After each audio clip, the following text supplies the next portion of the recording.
नमस्कार दोस्तों, मैं डॉक्टर लक्ष्मी नारायण आज फिर एक नए वीडियो लेक्चर के साथ आपके सम्मुख प्रस्तुत हूं। और आज का हमारा जो टॉपिक रहेगा वो माइक्रो इकोनॉमिक्स का एक important topic modern theory of rent रहेगा। हमने अब तक रिकार्डो थ्योरी ऑफ रेंट को डिस्कस किया था और रिकार्डो के अनुसार रेंट क्या है ये हमने डिस्कस किया था कि रिकार्डो किसको रेंट मानते हैं। डेफिनेशन रिकार्डो की एक बार मैं फिर से आपके साथ शेयर करता हूं। According to Ricardo, rent is that portion of produce of the earth which is paid to the land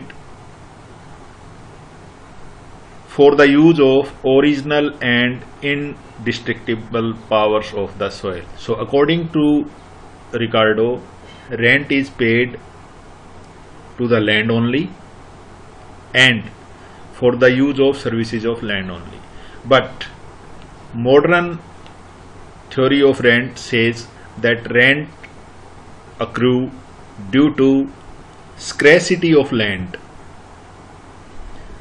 Scarcity of land or any other factor of production that give rise to rent.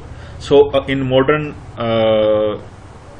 definition, rent is represented by the difference between the total returns to a factor of production.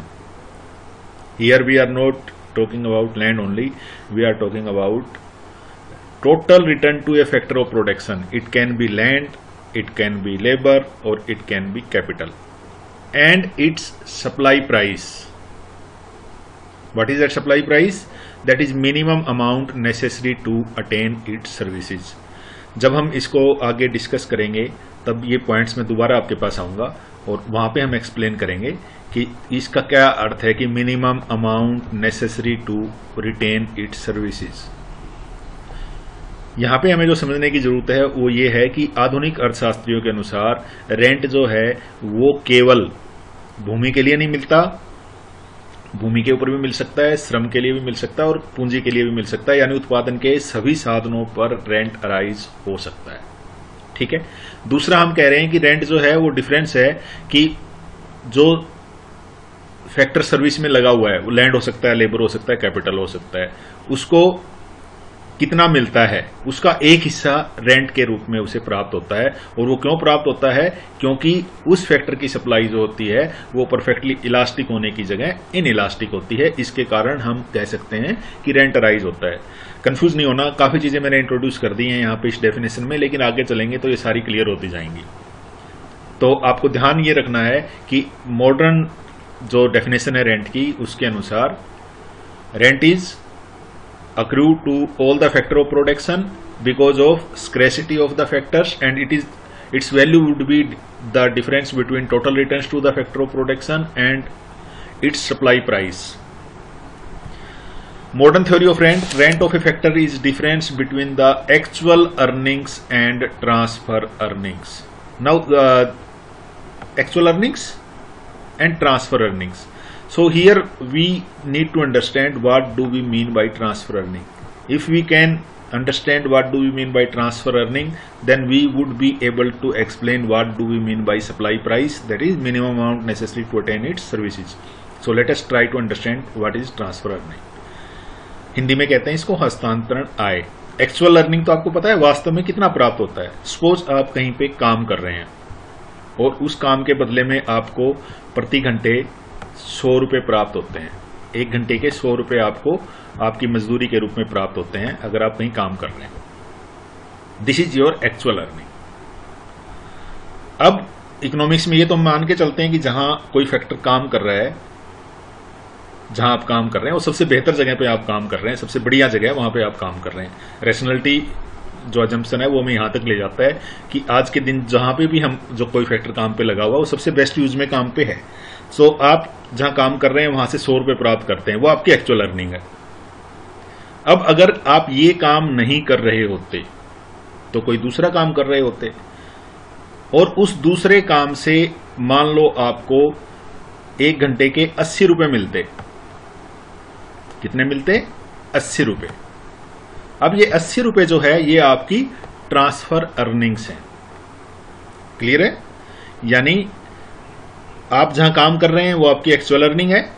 अगर आप वो काम नहीं कर रहे होते तो कोई दूसरा काम कर रहे होते, यानी next best paid alternate job जो आपका है, इस जो आप काम कर रहे हो इसके अलावा जो next best paid alternate job से जो मिलेगा, मैंने फॉर एग्जांपल आपको 80 यहां पे नंबर लिया, तो इसका मतलब आप जहां काम कर रहे हैं वहां आपको जितना मिल रहा है वो एक्चुअल अर्निंग है, और जहां पर आप ये काम नहीं करेंगे तो जो दूसरा सबसे अच्छा अल्टरनेट आपका है वहां से आपको 80 रुपए मिलते हैं प्रति घंटे। तो इसका मतलब क्या हुआ कि दोनों का जो डिफरेंस है, यानी दूसरे काम में आपको 80 रुपए मिलते हैं लेकिन यहां पे आपको 100 रुपए मिल रहे हैं, तो ये 20 रुपए जो है ये रेंट है। अब यहां पे मैंने लेबर के एग्जाम्पल से इसको समझाया, इसी तरीके से लैंड के एग्जाम्पल से भी आप समझ सकते हैं कि किसी भूमि के एक टुकड़े पे मान लो 100 क्विंटल गेहूं पैदा हो सकते हैं, लेकिन अगर गेहूं पैदा नहीं करते तो 80 क्विंटल जो है वो चावल पैदा कर सकती है। तो दोनों के इस तरीके से आप इसको समझ सकते हो कि जो उसकी अपॉर्चुनिटी कॉस्ट फोरगोन है उसके कारण ट्रांसफर अर्निंग और एक्चुअल अर्निंग का जो डिफरेंस है उसको हम रेंट कहते हैं। क्लियर है? तो मॉडर्न थ्योरी क्या कहती है, रेंट क्या है? रेंट एक्चुअल अर्निंग्स और ट्रांसफर अर्निंग का डिफरेंस है, जैसा कि स्टोनियर एंड हेग ने भी हमें बताया कि rent is the payment in excess of transfer earning. अब मैंने कहा था कि मैं सप्लाई प्राइस एक्सप्लेन करूंगा जब आप इस कंसेप्ट को समझ लेंगे ट्रांसफर अर्निंग की। अब हम यहां क्या कह रहे हैं, यही बात कह रहे हैं जो यहां कह रहे हैं कि टोटल रिटर्न कितना है। टोटल रिटर्न कितना है आपके काम का? 1 घंटे के 100 रुपए। लेकिन आप ये 1 घंटे के 100 रुपए वाला काम कब तक करोगे? जब तक आपको 80 रुपए से ज्यादा मिलते रहेंगे। अगर आपको 80 रुपए से कम मिलेंगे तो आप इस काम को छोड़ के चले जाओगे जो काम कर रहे हो ना। 100 रुपए वाले काम पे जो मैंने एग्जांपल दिया, ये काम आप तब तक करते रहोगे जब तक आपको 80 रुपए मिलते रहेंगे। 80 से ऊपर मिलेंगे, लेकिन 80 से कम मिलेंगे तो आप इस काम को छोड़ के दूसरे काम पे चले जाओगे। तो इसका मतलब जिस काम पे आप लगे हुए हो उस पे रखने के लिए कम से कम आपको 80 रुपए चाहिए प्रति घंटे मजदूरी के रूप में। तो ये आपका सप्लाई प्राइस हो गया, क्योंकि 80 से कम आप काम नहीं करोगे। तो इस सप्लाई प्राइस के बीच का डिफरेंस और एक्चुअल अर्निंग जो 100 थी इसके बीच के डिफरेंस को हम रेंट कहते हैं। I think I am able to make you clear कि what is rent in modern sense. According to modern economist, rent is difference between present earning or transfer earning. One definition you can understand in this way, and another way of looking it as is the difference between total earning to a factor and its supply price. And what is supply price? The minimum amount necessary to attain its services. So now let us understand transfer earning. I have just discussed with you. Transfer earning refers to the amount of money which a factor of production could earn in its next best paid use. जो वहां पे example में हमने कितने लिए थे? 80 रुपए लिए थे। वो आपका नेक्स्ट बेस्ट पेड यूज है। यानी इसको हम अपॉर्चुनिटी कॉस्ट की डेफिनेशन जो अवसर लागत हमने डिस्कस की थी उस एंगल से इसको देखते हैं कि अगर एक अवसर आप गवाते हो, किसी काम पे जाते हो, कोई काम कर रहे हो तो आप दूसरा अवसर छोड़ते हो। 100 रुपए का काम करने के लिए 80 वाला आपने छोड़ा है, तो ये उसकी अपॉर्चुनिटी कॉस्ट है। 100 रुपए वाले काम की अपॉर्चुनिटी कॉस्ट 80 रुपए वाला काम है। तो इस तरीके से हम ट्रांसफर अर्निंग को समझ सकते हैं। अब द अमाउंट ऑफ मनी जो नेक्स्ट बेस्ट यूज में होगी वो उसकी ट्रांसफर अर्निंग होगी। तो ये एक लेबर के लिए भी, पर्सन के लिए भी एप्लीकेबल है, ये पीस ऑफ लैंड के लिए भी एप्लीकेबल है और कैपिटल के लिए भी एप्लीकेबल है।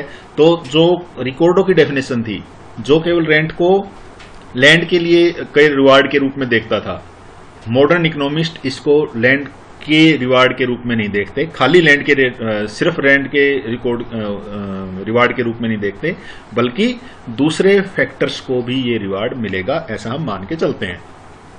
क्लियर ट्रांसफर अर्निंग की definition. Now let us move forward. Why rent rises? Rent उत्पन्न क्यों होता है, किस लिए उत्पन्न होता है? मॉडर्न थ्योरी के अनुसार रेंट जो राइज होता है वो due to scarcity of land, scarcity of land और scarcity of factor of production, दोनों कह सकते हो आप, दोनों तरीके से इसको कह सकते हो। अब स्क्रैसिटी क्या है? दुर्लभता। हमने बहुत बार डिस्कस किया है। Scarcity means when demand is more than supply, that thing is scarce. दुर्लभ है वो, जिसकी डिमांड उसकी सप्लाई से ज्यादा है, वो हर चीज दुर्लभ है। वो लैंड भी हो सकती है, वो लेबर भी हो सकता है, वो कैपिटल भी हो सकता है। तो क्या हुआ, इसका मतलब क्या हुआ कि जो मिनिमम इनकम है, जो 80 हमने एग्जांपल दी थी, उससे ज्यादा जो मिलता है वो आपका इकोनॉमिक रेंट होता है। अब प्रोफेसर वाइजर ने फैक्टर ऑफ प्रोडक्शन को दो हिस्सों में बांटा है। उन्होंने कहा कि कुछ स्पेसिफिक फैक्टर होते हैं और कुछ नॉन स्पेसिफिक फैक्टर होते हैं। स्पेसिफिक, जिसको हिंदी में कहेंगे विशिष्ट साधन, और गैर विशिष्ट साधन। अब स्पेसिफिक फैक्टर कौन से हैं? Specific factors are those which have only one use. For example, if a textile labor has only one skill, that is he can weave the clothes, so this means this factor is specific. This means these factors, specific factors, cannot be used to in other uses, cannot be used for production of other things. So this means specific factor का क्या मतलब हुआ, विशिष्ट का क्या मतलब हुआ? वो एक ही काम कर सकता है। मान लो कोई जमीन है, वो केवल गेहूं ही उत्पादित कर सकती है, दूसरी किसी चीज का उत्पादन नहीं कर सकती, तो हम कहते हैं, या अनाज का उत्पादन कर सकती है भूमि सिर्फ, तो हम कहेंगे कि ये जो है ये स्पेसिफिक है, ये साधन जो है वो विशिष्ट है। ठीक है, वो दूसरी जगह यूज नहीं हो सकता, इसी काम में यूज होगा। इसके विपरीत जो नॉन स्पेसिफिक फैक्टर्स हैं, नॉन स्पेसिफिक फैक्टर्स कौन से हैं? जो कई जगह यूज हो सकते हैं। कोई मजदूर कपड़े के उसमें भी काम कर सकता है, दूसरा मकान का काम चल रहा है वहां भी काम कर सकता है, तीसरा किसी गार्डन में भी काम कर सकता है। तो ये जो फैक्टर है ये नॉन स्पेसिफिक फैक्टर है। ठीक है, तो जो स्पेसिफिक फैक्टर्स हैं उनकी अपॉर्चुनिटी कॉस्ट या ट्रांसफर अर्निंग जीरो होती है। क्यों होती है? क्योंकि वो सिर्फ वही काम कर सकते हैं। मैंने कहा ना कि आप ऐसा काम करते हो जिसमें 100 रुपए प्राप्त होते हैं, और दूसरा अगर ये नहीं करते तो आप 80 वाला काम करते, लेकिन आपको वही काम आता है जो 100 रुपए वाले में आप लगे हुए, दूसरा काम आपको आता ही नहीं है। तो अगर वहां से आपको हटा दिया जाए तो आपकी इनकम जो है वो जीरो हो जाएगी। तो स्पेसिफिक फैक्टर्स जो हैं उनकी ट्रांसफर अर्निंग जो है वो जीरो होती है, या अपॉर्चुनिटी कॉस्ट जो है वो जीरो होती है।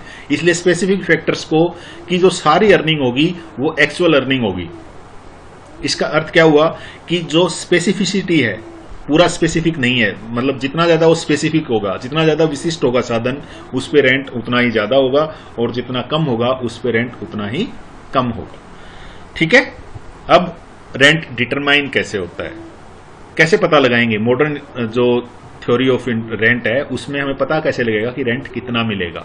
अब रेंट जो है वो हमें दो तरीके से मिलता है। अगर भूमि पे बात करें तो स्क्रैसिटी ऑफ लैंड के हिसाब से मिलता है, इस तरीके से मॉडर्न इकोनॉमिस्ट ने उसको एक्सप्लेन किया है। दूसरा तरीका उसको एक्सप्लेन करने का है एक्चुअल अर्निंग और ट्रांसफर अर्निंग के डिफरेंस के रूप में उसको एक्सप्लेन किया है। ठीक है, आई थिंक क्लियर है कि रेंट किस दो तरीके से, जो रेंट डिटरमाइन कितना होगा वो हम दो तरीके से निकाल सकते हैं। एक तो स्क्रैसिटी थ्योरी ऑफ रेंट है, मॉडर्न थ्योरी का ही हिस्सा है, जिसमें हम कहते हैं कि दुर्लभता के कारण लगान मिलता है, तो उस हिसाब से हम इसको एक्सप्लेन करेंगे।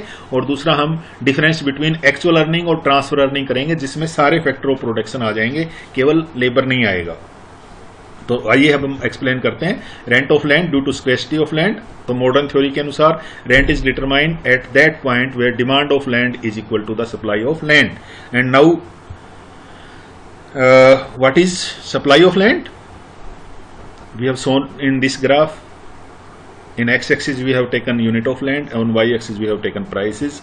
This is our supply of land. अब now look at this graph carefully. Supply of land is shown in elastic. Why in elastic? Because nature has given us a certain amount of land. जो भूमि है वो प्रकृति ने हमें दी है, उतनी ही रहेगी, उससे कम ज्यादा नहीं हो सकती। तो इसलिए जो सप्लाई कर्व है वो आपका सीधी लाइन होगी, जिसको हम बेलोसदार पूर्ति कह सकते हैं कि पूर्णतया बेलोसदार पूर्ति है लैंड की। क्यों बेलोसदार है? क्योंकि अगर लैंड की डिमांड बढ़ती भी है तो इसकी सप्लाई नहीं बढ़ सकती, क्योंकि सप्लाई जो है वो तो नेचर ने दी है और उतने की उतनी रहेगी। तो इसका मतलब रेंट कैसे डिटरमाइन होगा? हमें डिमांड की जरूरत पड़ेगी। डिमांड आपकी इस हिसाब से होगी कि अगर प्राइस कम है, यहां पे प्राइस लिया मैंने, प्राइस अगर कम है, प्राइस का मतलब है हमारा रेंट, यहां पे अगर रेंट कम है तो हम ज्यादा भूमि लेंगे की डिमांड करेंगे, और रेंट अगर ज्यादा है तो हम कम भूमि की डिमांड करेंगे। अंडरस्टूड? तो now where this demand and supply intersect, at this point E point intersect, this means that at E point this is equilibrium point, So some certain amount of rent is determined and this is OR amount of rent is determined. Clear? OR amount of rent is determined. Now suppose the demand of land increases, then what happens? It has increased to D1. So new equilibrium point would be different and new rent would be OR1. This would be our new rent from here to here. OR1 would be rent if demand of the land increases. Now if demand decreases to D1 D2 then rent would also decrease to OR2. यानी स्क्रैसिटी जो theory है उसके अनुसार rent जो है वो determine होगा supply और डिमांड के द्वारा। डिमांड जो है वो आपकी जो नॉर्मल डिमांड होती है नेगेटिवली स्लोप्ड है, सप्लाई परफेक्टली इनइलास्टिक है, तो जहां पे दोनों काटेंगे वहां पे रेंट फिक्स हो जाएगा। तो रेंट कैसे डिटरमाइन होगा? देखो हमने शुरुआत की थी कि हाउ रेंट इज डिटरमाइंड। सो जो स्क्रैसिटी थ्योरी ऑफ रेंट है उसके हिसाब से रेंट डिटरमाइन होगा जहां डिमांड और सप्लाई एक दूसरे को काटेंगे। अब अगर मान लो कोई फर्म ऐसी है जिसकी जो डिमांड है सप्लाई ज्यादा है और डिमांड कम है, तो उस पर रेंट मिलेगा। अब हमने क्या कहा था? Due to scarcity. लेकिन मैं दूसरी सिचुएशन दे रहा हूं आपको कि सप्लाई ज्यादा है लेकिन डिमांड कम है, तो वहां रेंट राइज होगा? नहीं होगा। ये ग्राफ मैंने बनाया है, यहाँ पे रेंट नहीं मिलेगा, ये नो रेंट लैंड हो जाएगी। तो इसका अर्थ ये हुआ कि यहां कोई रेंट नहीं मिलेगा इस पे, लेकिन जो जो डिमांड बढ़ेगी उस पर रेंट बढ़ता जाएगा। तो जो ये थ्योरी है उसके हिसाब से रेंट किस लिए राइज हुआ? रेंट राइज हुआ due to scarcity of land. And how rent is determined? Rent is determined by intersection of supply of land and demand of land. Now let us explain rent as a difference between actual earning and transfer earning. Actual earning and transfer earning that I have already explained by example of 180. Actual earning means what the factor of production get actually and what it get from next best alternate use. Remember, it refers to all the factor of production, not only land. So here elasticity of जो supply है किसी भी factor की तीन possibility हो सकती हैं। या तो टोटली इनइलास्टिक होगी, टोटली इलास्टिक होगी, परफेक्टली इलास्टिक, परफेक्टली इनइलास्टिक और लेस देन परफेक्टली इलास्टिक। तीन कंडीशंस में से कोई एक होगी। ग्राफ जो elasticity perfectly elastic, perfectly inelastic और लेस देन इलास्टिसिटी वाले हम देख चुके हैं। फिर भी मैं एक बार आपके ये क्या है, कौन सा ग्राफ आ गया आपके पास? अभी भी डिस्कस किया था, परफेक्ट इनइलास्टिक सप्लाई ये वाला, and this one perfectly elastic ये वाला, and this one is less than perfectly elastic जो नॉर्मल सप्लाई कर्व होता है। नॉर्मल यही शेप होती है, ऊपर की तरफ उठता हुआ positive relationship between price and quantity. Supply normally ये होता है, तो ये लेस देन इलास्टिक है, ये परफेक्टली इलास्टिक है, and this one is perfectly elastic. Now remember how rent is determined between the actual earning and transfer earning. 100 minus 80 is equal to 20. This would be the formula, actual earning and transfer earning. Now in all these three conditions, perfectly elastic, perfectly inelastic and less than elastic supply, we would be looking at these two things, what is actual earning and what is transfer earning. Now let us start when supply of factor is perfectly inelastic. जो अभी आपने diagram देखा था उसको मैंने आपको दोबारा बना दिया है। अब this is perfectly inelastic. Now this is demand as we have discussed earlier, equilibrium point, this would be rent.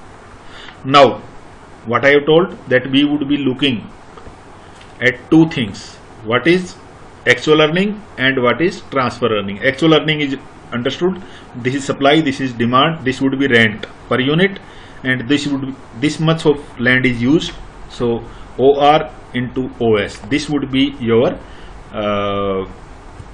present earning. Now what is transfer earning? Transfer earning means if land is used in some other uses, that would be transfer earning. So transfer earning would be zero. Transfer earning would be 0. This means this land cannot be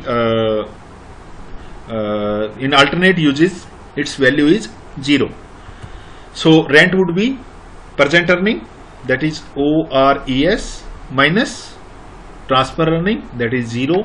So rent would be ORES. Understood? So now if demand increases, then what happened to rent? If demand increases from D dash to D0 D0, then what would happen? Then rent would increase from, पहले इतना मिलता था, पूरे का पूरा rent था, ORES पूरा rent था, अब क्योंकि यहां पे हम एफ पॉइंट पे आ गए तो पूरे का पूरा रेंट हो जाएगा OPFS, यानी डिमांड बढ़ने से जो आपकी एक्चुअल अर्निंग बढ़ेंगी वो पूरे की पूरी रेंट के रूप में बढ़ेंगी. क्लियर? तो rent increases from ORES to OPFS. Now this was case of perfectly inelastic supply of factor. Remember, this is supply of factor, this is not supply of land. It can be land, it can be capital, and it can be labor. Whenever the demand is inelastic, the whole income of that factor would be rent. It can be capital, it can be labor, or it can be land. Whenever its supply is perfectly inelastic, this means, what do you mean by inelastic? Inelastic means when price increases, जब कीमत बढ़ती है तो supply ना बढ़ पाए तो हम कहेंगे कि वो inelastic है. वही तो inelastic है कि प्राइस कुछ भी हो, चाहे OR हो चाहे OP हो, लैंड की सप्लाई जो है वो फिक्स रहेगी. ठीक है? तो इस कंडीशन में इनइलास्टिक डिमांड में आपकी ट्रांसफर अर्निंग्स 0 होंगी, और ट्रांसफर अर्निंग 0 होंगी तो पूरे का पूरा प्रोड्यूस जो है वो रेंट के रूप में अक्रू होगा. नाउ अगर demand is perfectly elastic, now what would happen? Perfectly elastic demand, ये डायग्राम हमने देखा था अभी थोड़ी देर पहले, सॉरी, परफेक्टली इलास्टिक सप्लाई.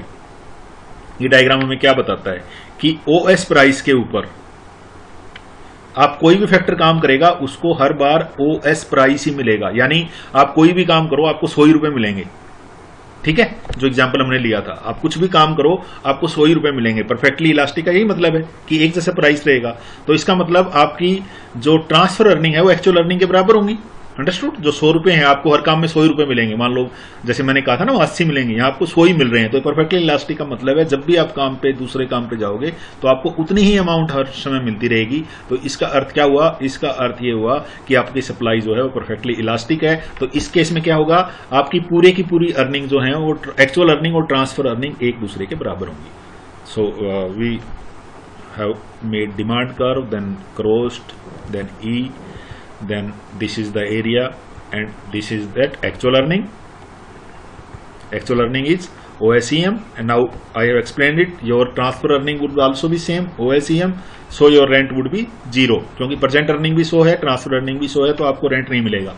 इसका मतलब कोई भी फैक्टर जब उसकी सप्लाई परफेक्टली इलास्टिक होगी तो उसको कोई भी रेंट नहीं मिलेगा.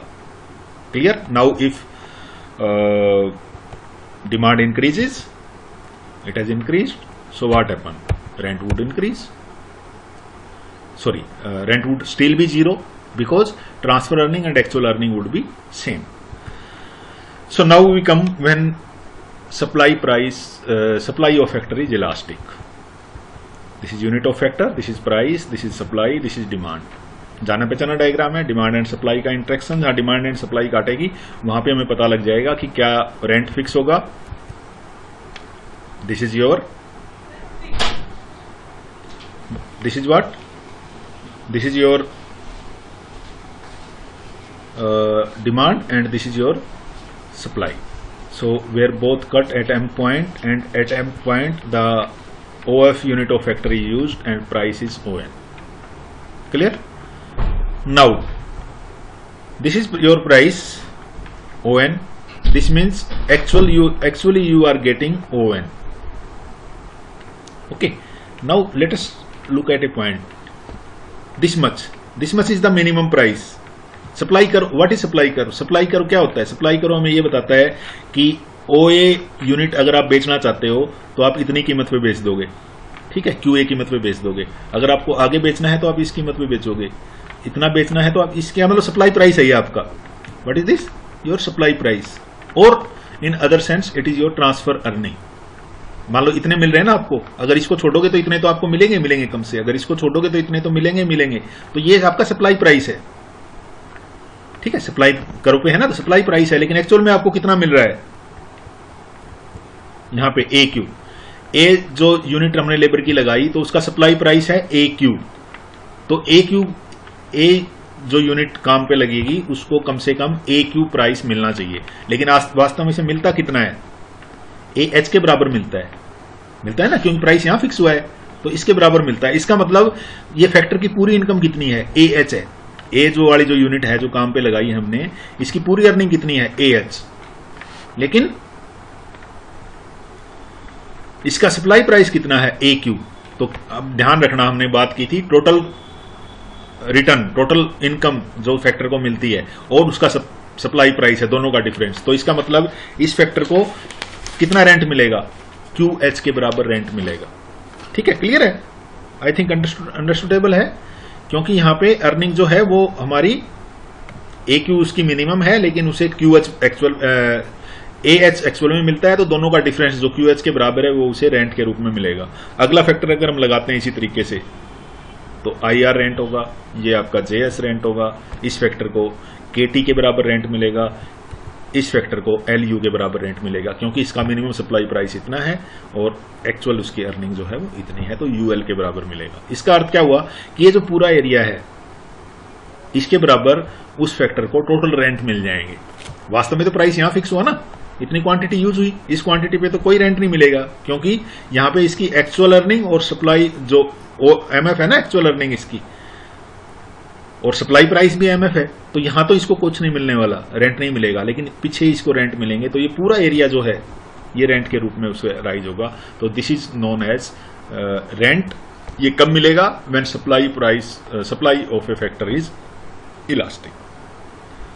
Is it clear? आइए अब हम आधुनिक सिद्धांत की कुछ महत्वपूर्ण विशेषताएं देखते हैं, उसकी इंपॉर्टेंट फीचर्स क्या है उनको देखते हैं। अकॉर्डिंग टू मॉडर्न थ्योरी जो रेंट है वो केवल भूमि पर नहीं जबकि उत्पादन के सारे साधनों पर मिलता है। केवल डिफरेंस ये है कि जो भूमि है, लैंड है, उसके ऊपर रेंट केवल क्योंकि उसकी सप्लाई परफेक्टली इनइलास्टिक होती है या उस परफेक्टली स्पेसिफिक फैक्टर है लैंड जो है, तो उसका सारे की सारी इनकम जो है वो रेंट होगी। लेकिन जो बाकी फैक्टर हैं उनमें इनकम का एक हिस्सा रेंट होगा। कौन सा हिस्सा, जो एक्चुअल इनकम और ट्रांसफर अर्निंग के डिफरेंस है, यानी 100 माइनस 80 जो हमने पिछले एग्जांपल दिया था, 20 रुपए जो है वो रेंट होंगे बाकी फैक्टर्स पे। लेकिन अगर वो लैंड है तो क्योंकि उसकी ट्रांसफर अर्निंग 0 है तो एक्चुअल अर्निंग माइनस 0, तो एक्चुअल अर्निंग और जो रेंट है वो एक समान होगा, जैसा कि लैंड के कंडीशन में हो सकता है और हमने पीछे देखा था। रेंट जो है वो आधुनिक सिद्धांत के अनुसार एक्चुअल अर्निंग और ट्रांसफर अर्निंग का अंतर होता है। आधुनिक सिद्धांत के अनुसार रेंट जो है वो इसलिए होता है कि कोई फैक्टर जो होता है वो या तो परफेक्टली इलास्टिक होता है या लेस इलास्टिक होता है। अगर परफेक्टली इलास्टिक कोई फैक्टर ऑफ प्रोडक्शन है उस पर रेंट नहीं होते। तो 3 मुख्य विशेषताएं हैं आधुनिक सिद्धांत की। अब दोनों का हम डिफरेंस देखते हैं। जो आधुनिक सिद्धांत है वो रिकॉर्डो सिद्धांत। रिकॉर्डो के अनुसार जो लगान है वो केवल भूमि पर मिल सकता है, rent is peculiar to land only. लेकिन आधुनिक सिद्धांत के अनुसार rent can be part of any factor of production, जिसकी भी सप्लाई, फैक्टर ऑफ प्रोडक्शन की सप्लाई परफेक्टली इनइलास्टिक हो या लेस देन इलास्टिक हो, तो उस कंडीशन में रेंट अराइज होगा। वो फैक्टर कोई भी हो सकता है। दूसरा जो डिफरेंस है आधुनिक सिद्धांत और रिकॉर्डो के सिद्धांत में, रिकॉर्डो के अनुसार रेंट जो है वो प्राइस में इंटर नहीं करता है, यानी प्राइस का हिस्सा नहीं बनता है। अगर जमीन पे गेहूं पैदा होता है तो जो लगान दिया गया गेहूं की कीमत में लगान नहीं जुड़ेगा, जबकि आधुनिक सिद्धांत के अनुसार एक इकोनॉमी की दृष्टि से तो नहीं जुड़ेगा, उसमें ऐड नहीं होगा, लेकिन एक फर्म के दृष्टिकोण से, एक इंडिविजुअल उत्पादक की दृष्टिकोण से रेंट जो है वो प्राइस में इंटर करता है। तो दूसरा मुख्य डिफरेंस है दोनों थ्योरीज का, वो ये है कि रिकॉर्डो कहता है कि रेंट जो है वो प्राइस का हिस्सा नहीं होता, प्राइस में नहीं जुड़ता है, जबकि आधुनिक सिद्धांत के अनुसार रेंट जो है वो एक फर्म के दृष्टिकोण से तो उसकी जो कीमत है उसमें जुड़ता है। रिकॉर्डो के अनुसार रेंट जो है वो original and indestructible power of soil के कारण मिलता है, जबकि आधुनिक सिद्धांत के अनुसार ये इसलिए मिलता है क्योंकि एक्चुअल अर्निंग और ट्रांसफर अर्निंग में डिफरेंस होता है। फिर चौथा जो डिफरेंस है, रिकॉर्डो के अनुसार रेंट जो है उसके उत्पन्न होने के क्या कारण है, उसके उत्पन्न होने के कारण है कि एक ज्यादा फर्टिलिटी वाली लैंड होती है, एक कम फर्टिलिटी वाली लैंड होती है, दोनों में डिफरेंस होता है। उस डिफरेंस के कारण रेंट राइज होता है। लेकिन आधुनिक अर्थशास्त्रियों के अनुसार रेंट जो है वो किसी साधन की विशिष्टता के कारण, स्पेसिफिसिटी के कारण मिलता है। ठीक है, स्पेसिफिक है वो, इसके कारण मिलता है, या इसलिए मिलता है, स्पेसिफिक है, या परफेक्टली इलास्टिक सप्लाई है, या लेस देन इलास्टिक सप्लाई है, तो उसके कारण मिलता है। दोनों एक ही चीज है। स्पेसिफिसिटी का मतलब है कि वो उसकी जो सप्लाई है वो या तो परफेक्टली इलास्टिक होगी, या अगर उसमें स्पेसिफिसिटी जितनी ज्यादा होगी उस हिसाब से उसकी इलास्टिसिटी होगी, तो उसके कारण रेंट राइज होता है। अब हमने शुरुआत में डिस्कस किया था और कहा था कि आधुनिक सिद्धांत जो है वो रिकॉर्डो के सिद्धांत को थोड़ा सा आगे निकालता है, उसका विस्तार करता है। कैसे विस्तार करता है? रिकॉर्डो के अनुसार रेंट जो है वो किस पे मिलता था? केवल भूमि पे, जबकि आधुनिक सिद्धांत के अनुसार वो सारे साधनों पे मिलता है। इसका मतलब रिकॉर्डो का सिद्धांत जो है उसको आगे बढ़ाया है आधुनिक सिद्धांत ने, केवल भूमि पे नहीं सारे साधनों पे मिलता है। इसके साथ साथ उसको वो मॉडिफाई भी करता है मेजरमेंट ऑफ रेंट के हिसाब से, कि रेंट को हम कैसे नापेंगे, उस हिसाब से जो हमारी थ्योरी है वो हम मॉडिफाई करते हैं रिकॉर्डो के सिद्धांत को। आधुनिक सिद्धांत आगे उसमें उसको मॉडिफाई करता है। कैसे मॉडिफाई करता है? वो ये कहता है कि रेंट को जो नापने का तरीका है रिकॉर्डो के अनुसार क्या है, कि जो मार्जिनल लैंड थी और जो इंट्रा मार्जिनल लैंड थी दोनों के डिफरेंस के रूप में नहीं मिलता है। लेकिन आधुनिक सिद्धांत क्या कह रहा है कि रेंट जो है वो एक्चुअल अर्निंग और ट्रांसफर अर्निंग के डिफरेंस के बारे में मिलता है। तो किसी भी साधन की जो ट्रांसफर अर्निंग है उसको नापना आसान है, जबकि भूमि की उर्वरता को इतना आसानी से नहीं नापा जा सकता। फिर रेंट अराइज किस लिए होता है, इसमें भी दोनों में डिफरेंस है। आधुनिक सिद्धांत के अनुसार अर्थशास्त्री जो लॉजिक देते हैं वो ये कहते हैं कि रेंट इसलिए अराइज होता है क्योंकि रेंट इसलिए अराइज होता है क्योंकि ट्रांसफर अर्निंग और एक्चुअल अर्निंग में डिफरेंस होता है। तो ये काफी रियल लगता है, जबकि जो रिकॉर्डो का सिद्धांत है वो इतना रियल नहीं लगता। वो जबकि ये भी कहता है कि कोई ऐसी भूमि होती है जिसपे कोई लगान नहीं मिलता। वास्तव में अर्थव्यवस्था में ऐसी कोई भूमि नहीं होती जिसके ऊपर लगान नहीं मिलता। इसके बाद रेंट एंड प्राइस का डिफरेंस जो हमने डिस्कस किया था, पूरी इकोनॉमी के हिसाब से आधुनिक अर्थशास्त्री मानते हैं रेंट प्राइस में एंटर नहीं करता, लेकिन एक फर्म के लेवल से रेंट जो है वो प्राइस में इंक्लूड करेगा, उसमें प्राइस में इंक्लूड होगा।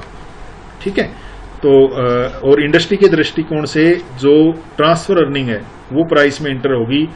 ट्रांसफर अर्निंग से ऊपर की जो अर्निंग है वो प्राइस में शामिल नहीं होगी। तो ये जो इंडस्ट्री और इकोनॉमी की दृष्टिकोण से तो रेंट प्राइस में शामिल नहीं होगा, लेकिन एक फर्म के लेवल पे रेंट प्राइस में एंटर करेगा। इसके साथ ही हम लेक्चर को समाप्त करते हैं। धन्यवाद, आपने ध्यान से सुना। Thank you.